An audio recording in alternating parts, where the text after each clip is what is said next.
How's it going, everybody? I'm Jay Roselle. The 2008 awards are in. Corey, WTF did you vote for? I'm Corey Zay, and Jay, seriously, I don't even remember. I wrote a list down, and I forgot it, and I don't remember. You lost your list. You sure you just didn't pick Aussie for all those categories? I didn't lose the list, I misplaced it, and I just don't remember who I voted. Although I do think that I voted Aussie for Captain of the Year. But he's not even a captain. It doesn't matter if he's a captain, as long as you people know. Alright, that's enough.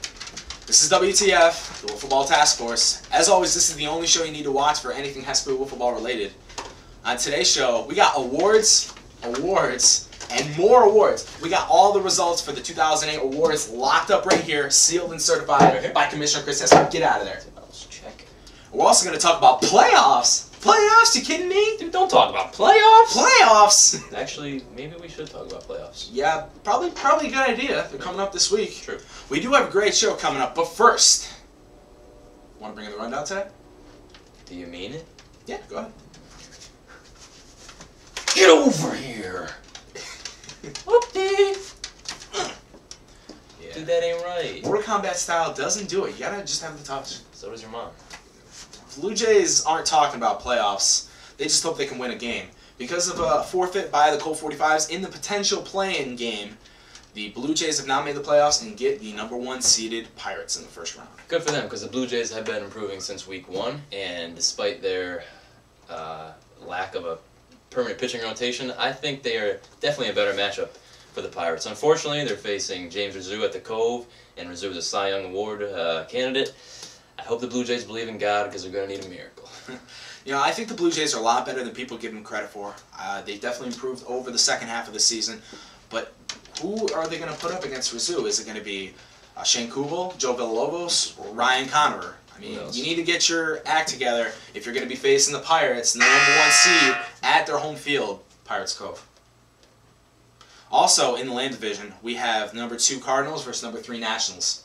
It's a matchup that a lot of people want to see because they thought it was going to be McKelvey versus T.O. McKelvey, day to day, we have no idea what's going to happen until Game 1 starts. Game 1 Monday, but T.O. is going to be there, and that's pretty much all the excitement that you need. Now we're as of now, because of McKelvey, we're now slated for Kyle Leclerc versus Tad O'Neill. Leclerc's a good pitcher. Definitely. He's former MVP, but Tad O'Neill one hit the Cardinals during their last matchup. The question is, will the Cardinals offense have figured out Tad O'Neill after that performance last time? Yeah, I don't know. Zach Longo did guarantee 3 hits, though.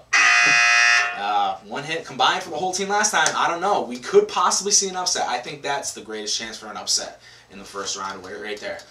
But let's move over to the Hess Division. We have the #1 seeded Braves versus the Reds, who could not win a game in the doubleheader versus the A's and now have the 4 seed. Well, what do you know? The Braves are the 1 seed, yet again. But the Reds and the Braves play 2 great matchups, and if that's any indicator of how this series is going to go, then I just can't wait to see all 3 of these games. One of those Braves-Reds matchups actually nominated for Game of the Year, an Effie Award. It's effing awesome. Tune in for that later in the show. But both Colin Phillips and Zach Pop almost beat the Braves, and both of these games were very close. We could see the same thing again. Also, #2 Angels versus now the #3 seeded Athletics. Tom Tierney versus Josh Longo, I think personally, is the #1 matchup to see in the first round. 9-3 versus 6-6, but those records are kind of misleading. The Angels did just lose to the A's, but they're looking for redemption in round 1. You know, now the Angels have seen Tom Tierney twice. Obviously, the Angels were only able to get 1 run off him last time, but will they be able to figure him out now? Possibly. And we do know that the A's offense has been known to sputter at times, especially when they've had those commitment issues. And now they're going up against Josh Longo. Obviously, Tom Tierney will be able to hold the Angels offense down, but we're definitely going to see a low-scoring game. But it is going to be tough for the A's facing Josh Longo. All right. We'll be right back. We have the awards announcements coming up right here in this box. So don't go anywhere. This is not something that you can afford to miss. Sorry, atheists. This is WTF.